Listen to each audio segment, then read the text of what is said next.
سلمان گیا قبلہ شاہ صاحب۔ بسم اللہ الرحمن الرحیم نحمدہ ونصلی ونسلم علی رسولہ الکریم اما بعد فاعوذ باللہ من الشیطان الرجیم بسم اللہ الرحمن الرحیم والذین جاءوا من بعدهم یقولون ربنا اغفر لنا ولإخواننا الذین سبقونا بالایمان صدق اللہ العظیم ان اللہ وملائکتہ یصلون علی النبی یا ایہا الذین آمنوا صلوا علیہ وسلموا تسلیما۔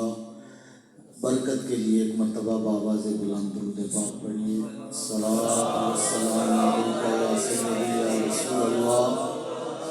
وعلی آلک واصحابک یا خاتم النبیین۔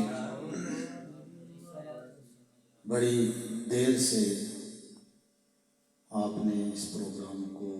اس بزم کو سجائے رکھا، اور میں ہر سال ہی اس پروگرام کے اندر یہ ضرور کہتا ہوں کہ یہ پروگرام یہ عام پروگرام نہیں،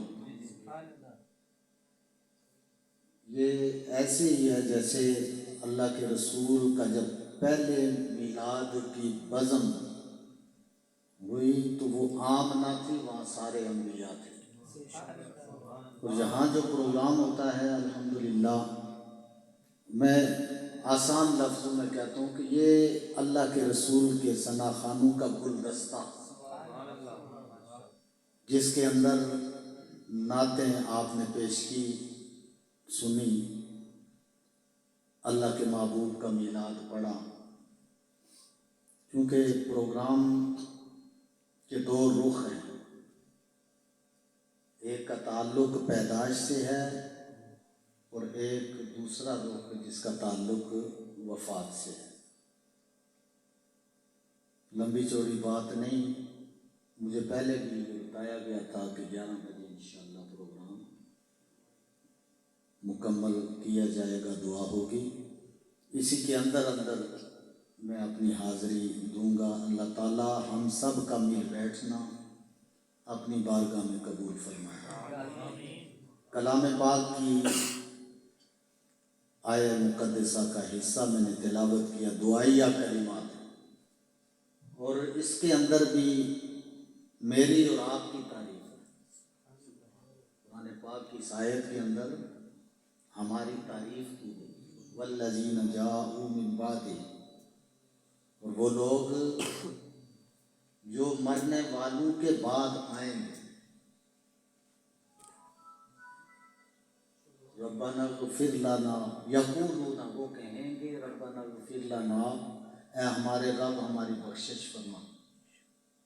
وَلِإِخْوَانِنَا الَّذِينَ سَبَقُونَا بِالْإِيمَانِ، اور وہ یہ دعا بھی کریں گے کہ اے اللہ ان کی بھی بخشش فرما جو ہم سے پہلے چلے گئے اور ایمان کی سلامتی کے ساتھ گئے، تو بعد میں جتنے بھی آئیں گے فوت ہونے والوں کے لیے دعا کریں گے، وہ اس آیت کے موصوف بنتے ہیں۔ یہ آیت انہی کی صفت بیان کرتی ہے۔ تو پیدائش ہو یا وفات ہو، خوشی اور غم دو چیزیں ہیں، اس کا دنیا سے چولی دامن ہے۔ انسان کو خوشی کے مواقع بھی میسر آتے ہیں اور غم کے لمحے بھی آتے ہیں، برداشت کیے جاتے ہیں۔ خوشی بھی اللہ کی طرف سے، غم بھی اللہ کی طرف سے، دونوں کہتے ہیں نا، ایک طرف میت رکھی ہوتی ہے، دوسری طرف میلاد کی محفل ہوتی ہے، ایک طرف خوشی ہے، دوسری طرف غم، دونوں اللہ کی طرف سے۔ اور مسلمان مومن وہ ہے جو خوشی میں بھی اللہ کو یاد رکھے اور غم میں بھی اللہ کو یاد رکھے۔ یہ نہیں کہ خوشی آئے تو اللہ بھول جائے، غم کے وقت پھر ہم اللہ کو یاد کریں لیکن ان کلمات کے ساتھ کہ جو شکوہ سے لبریز ہو، یعنی ہر حال میں اللہ کا ذکر ہے،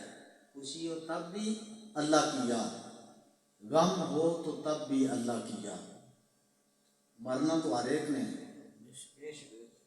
گھر میں بیٹھے ہو تب بھی مرنا۔ قرآن پاک کے اندر جگہ جگہ جہاں غزوات کا ذکر ہے وہاں اس بات کی وضاحت ہے، اور یہ مرنے سے ڈرنے کی جو علامت ہے یہ مسلمانوں کے اندر قرآن نے بیان نہیں فرمائی،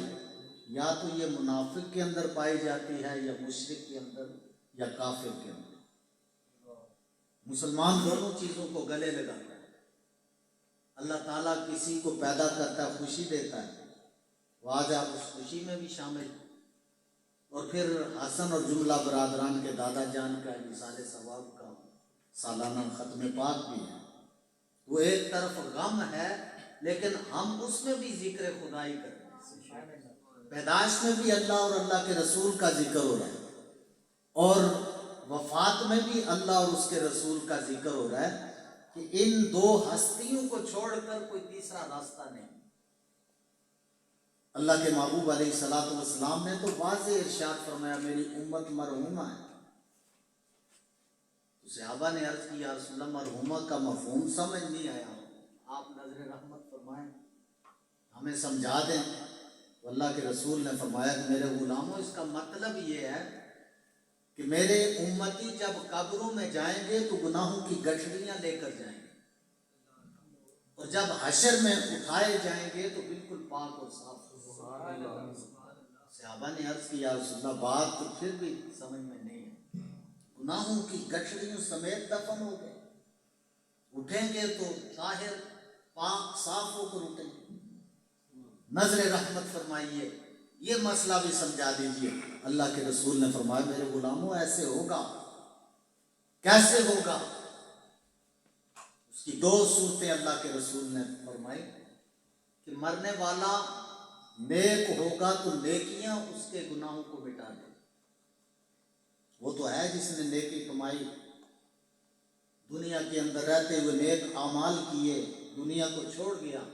گناہوں سے پاک گیا۔ لیکن اللہ کے رسول فرماتے ہیں کہ میرے امتی گناہوں کی گٹھڑیاں لے کر قبر میں آئیں گے،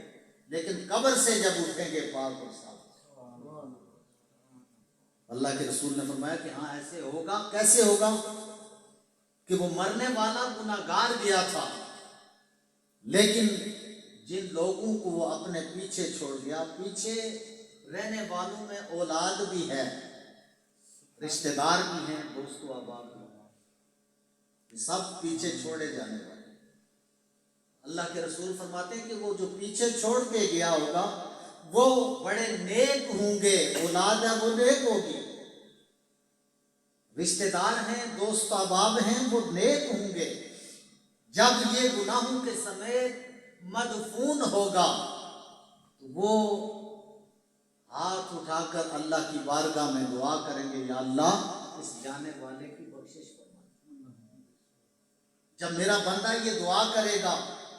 تو میں تو مرنے والے کا مالک اور خالق ہوں، پھر میری رحمت کا دریا جوش میں آئے گا،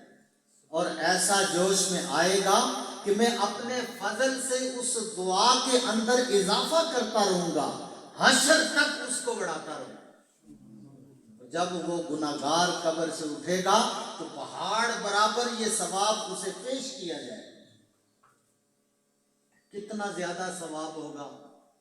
کتنا بڑا ثواب ہوگا۔ حدیث پاک کے اندر آتا ہے کہ جب اللہ کریم اسے وہ پہاڑ برابر ثواب پیش کرے گا تو وہ اپنی جگہ سمجھے گا، جیسے ہماری ذہنیت ہے، سوچتے ہیں کہ پتہ نہیں اللہ کو ہمارے اعمال کی خبر ہے، حالانکہ وہ خبیر ہے، وہ علیم ہے۔ غار کے اندر، تاریخ کے اندر جو کچھ ہو رہا ہے وہ بھی اس کے سامنے عیاں، اور جو ظاہر ہو رہا ہے وہ بھی اسی طرح دیکھ رہا ہے، باطن کو بھی اسی طرح دیکھ رہا ہے۔ جب وہ شخص اتنے بڑے ثواب کو دیکھے گا وہ عرض کرے گا مولا شاید یہ کسی اور کا ثواب ہو، میں نے تو دنیا میں اتنی کوئی نیکی نہیں کی، اتنا اجر کہاں سے آ گیا؟ تو اللہ کریم فرمائے گا نہیں، میں بھولنے سے پاک ہوں، میں کسی کے ساتھ ناانصافی کرنے سے پاک ہوں، میرا میزان عدل ہر لمحے قائم رہتا ہے، کبھی نا انصافی کا پلڑا نہ جھکا نہ اٹھا، بلکہ نیکیاں جتنی زیادہ ہوں گی پلڑا اتنا ہی اٹھتا ہے، برائیاں کم ہوں، یعنی عدل و انصاف ہے میرا، بھولنے سے بھی پاک ہوں، میرے علم میں ہے تو آیا تھا گناہوں کی گشتیاں لے کر آئے، لیکن تو جو پیچھے رشتہ دار اولاد چھوڑ کے آیا تھا وہ تیرے لیے دعائیں بخشش کی مانگتے رہے، اور میں تیرا رب اس میں اضافہ کرتا رہا، آج یہ پہاڑ برابر یہ تیرا وہی ثواب ہے جو تیرے پچھلوں نے بھیجا، اور کوئی کسی کا ثواب ذرہ برابر حشر میں رائے گاہ نہیں جائے۔ اللہ کریم قرآن پاک کے اندر بھی جگہ جگہ فرمایا حشر کے دن، قیامت کے دن کسی پر ظلم نہیں کیا جائے گا، جو جس نے کمایا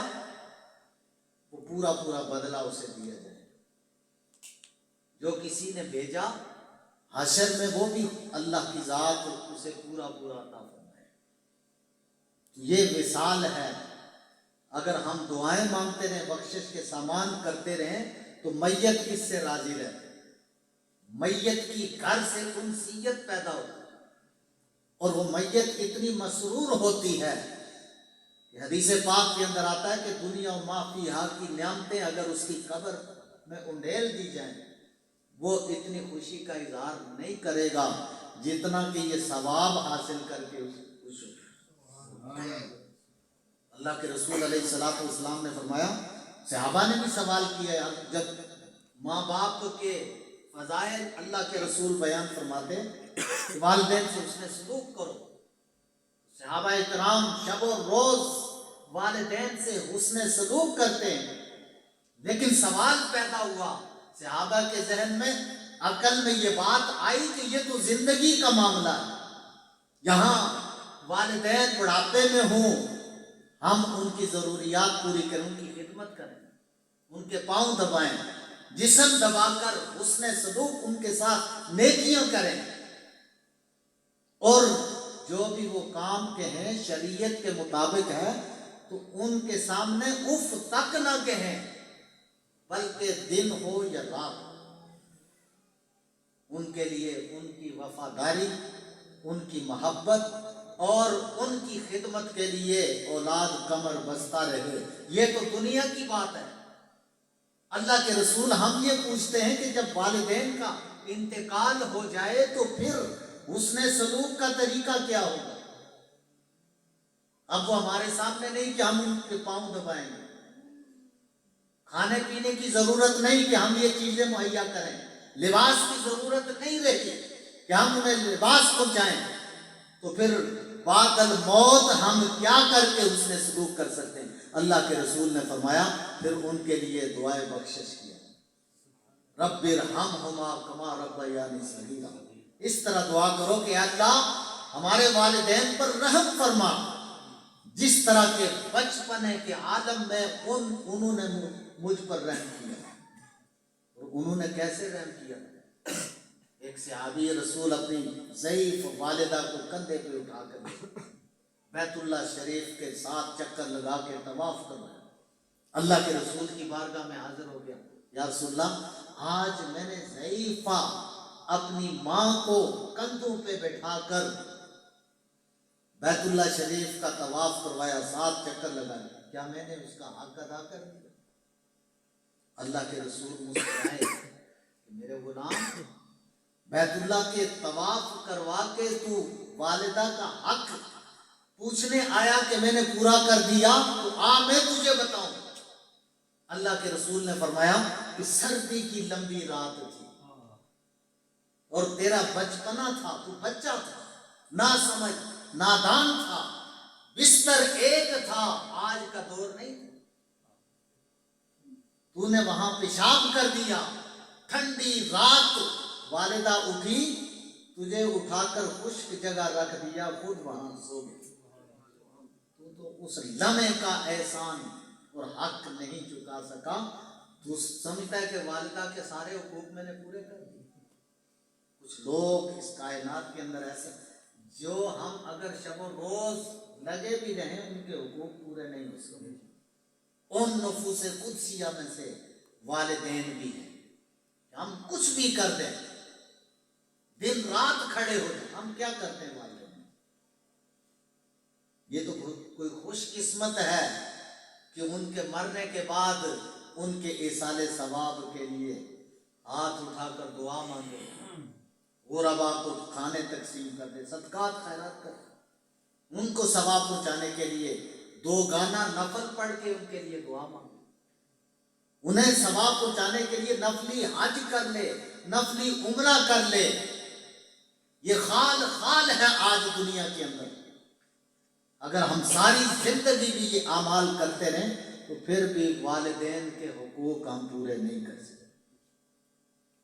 اور کوئی یہ دعویٰ نہیں کر سکتا میں نے اپنے والدین کے حقوق پورے کرے، نہیں کر سکتے، ہو ہی نہیں سکتے۔ اسی لیے اللہ کریم نے جہاں بھی اپنی عبادت کا ذکر فرمایا، عبادت کے متصل دوسرا حکم یہ دیا کہ ماں باپ سے اس نے سلوک کرو۔ بیٹا کام کاج کر کے مزدوری کر کے تھک ہار بھی جاتا ہے، اس حالت میں بھی فرمایا وَلَا تَقُل لَهُمَا اُفٍّ وَلَا تَنْهَرْهُمَا۔ اس تھکاوٹ کے اندر تو گھر داخل ہو جائے، تجھے والدین نے کوئی حکم دے دیا تو اف نہ کہنا، فوراً حکم کی تابع داری کر، حکم مان۔ تیری تھکاوٹ ہے، میرے علم میں بھی ہے، لیکن والدین نے آتے ہی اس تھکاوٹ کے اندر تجھے کوئی کام کہہ دیا تو ان کی اطاعت کر، ان کے سامنے اف بھی نہ کہنا اور انہیں جھڑکنا بھی نہیں، اونچی آواز سے نہیں بولنا۔ آج تو ہم دھکے مارتے ہیں، پھر ہم کہتے ہیں ہم مسلمان بھی، دھکے، والدین کو دھکے پڑتے ہیں۔ آج بیٹا جوان ہوتا ہے تو پھر وہ حضرت اسماعیل علیہ السلام جیسا بیٹا نہیں ہوتا